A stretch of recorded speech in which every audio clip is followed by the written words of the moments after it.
বাম্মা হারা ছেলেটা শেষ পর্যন্ত সাধুদের আশ্রমেই থেকে গেল।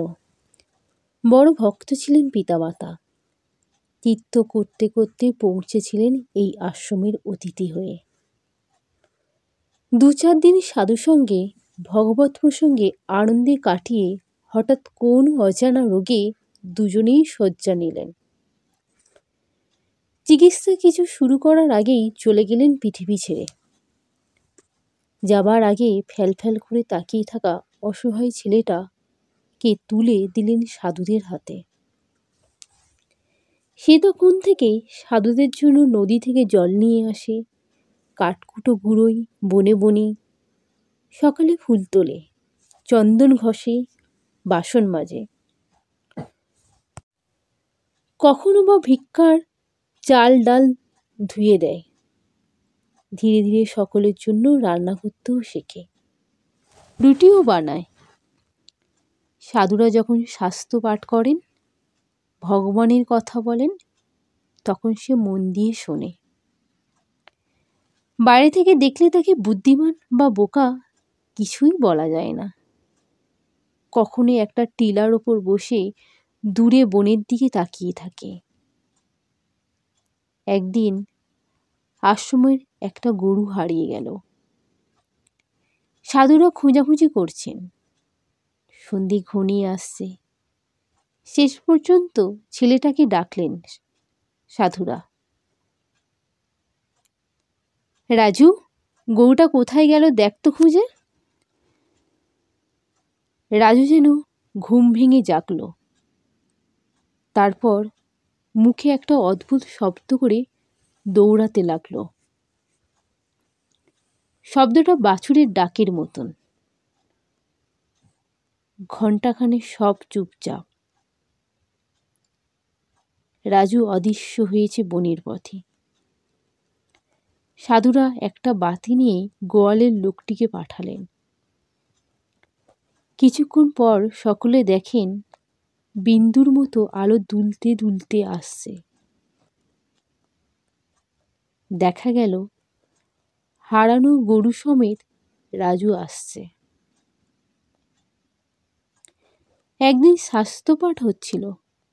কঠোপনিষদের সেই বিখ্যাত মন্ত্র, তং দুর্দর্শং গুরুমনু প্রবিষ্টং গুহাহিতং গহ্বরিষ্টং পুরান্নম ইত্যাদি। দেখা গেল রাজুর মুখ আলো হয়ে গেছে, পিকপিক করে হাসছে। শাস্ত্র পড়ার ফাঁকে ফাঁকেই রাজুর মুখে হাসি রেখা দেখা যায়। সে কি বুঝতে পারে, কিছু কি জেনেছে সে ইতিমধ্যেই। একদিন অন্য আশ্রম থেকে একটি সাধু এসেছেন। সেই মহাত্মার সঙ্গে জমিয়ে সৎসঙ্গ করছেন। রাজুও সকলের পিছনে বসে আছে। হঠাৎ তার দিকে তাকিয়ে সাধুটি অবাক বিস্ময়ে উঠে দাঁড়ালেন। আরে, এখানেও বসে আছে? আমাদের আশ্রমে শাস্ত্রপাঠের সময় দেখতে পাই মাঝে মাঝে। ও কি পড়াশোনা শিখেছে কিছু? উত্তর পান, না, অল্প স্বল্প। তবে অসাধারণ মেধাবী, স্মৃতিমান ও ধীতিমান। ওর চিন্তার খেয়ে পাওয়া মুশকিল। হঠাৎ হঠাৎ রাজুকে পাওয়া যেত না। একদিন দূরগামীর একদল ছেলে তার খোঁজে এলো। তাদের মুখেই শোনা গেল রাজুর নতুন কীর্তি। এক অন্তুচ্ছ মৃত্যুমুখী কঠিন রোগগ্রস্ত মানুষের সেবা করে গেছে গোপনে। তার আজ দেহত্যাগ হয়েছে। তাই রাজুকে ডাকতে এসেছে ছেলেরা। রাজু গেল। দেহটি যত্নে দাহ করল শ্মশানে নিয়ে গিয়ে। তারপর স্নান সেরে চুপচাপ চলে এলো আশ্রমে। সকলে জিজ্ঞেস করল, নিচু জাতের মানুষের মরা তুই কেন ছুলি? তুই তো ব্রাহ্মণ। সকলকে অবাক করে রাজু বলল, শুনিচৈব স্বপাবে চ পণ্ডিতা সমদর্শিনঃ। সাধুরা বললেন, গীতা কবে পড়লে? রাজু মাথা নাড়ল। কেউ পড়িয়েছে। একবার দেখা গেল মন্দির কুঠিরে রাজু বসছে রোজ। বসছে শুধু নয়, বিড়বিড় করে কথাও বলছে। একদিন একটা বাঁশি এনে ঠাকুরকে দিতে বলল। জিজ্ঞেস করলে বলল, বাঁশি বাজাবে তাই জোগাড় করলাম। বাঁশি বাজাতে জানিস তুই? জানি, কিন্তু এবার ঠাকুরের বাঁশি শুনব। সাধুরা হাসলেন। অঙ্কারাত্ম মুদিরন বংশী নিনাদ শিশু। বাঁশি থেকে ওঙ্কার ধ্বনি উঠবে? ঠিক করে হাসল রাজু। হ্যাঁ, তার নিজের বাঁশি সুমধুর ধ্বনি। সুরেলা কণ্ঠের আপন ভোলা গান রাজুকে কত বিচিত্র পরিবেশে, বিচিত্র মানুষের কাছে নিয়ে গেছে। কিন্তু মনে সে জানে সে একা। কি যেন অন্তর থেকে তাকে চিতবনী শোনায়।